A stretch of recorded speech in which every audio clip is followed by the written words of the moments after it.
যেই নারী বিয়ের পরে তার স্বামীর কথা শোনে না, তার মার কথা শোনে, সেই মেয়েগুলোর তালাক একটু বেশি হয়।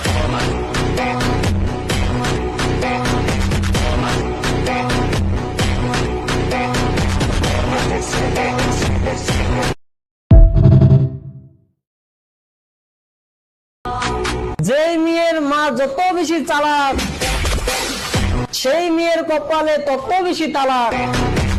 সেই কারণে বলি যে একটু চালাকি কম করো, মেয়েকে তার স্বামীর ভাত খেতে দাও, বেশি বাড়াবাড়ি করা যাবে না, নাহলে তালাক নিয়ে থাকতে হবে।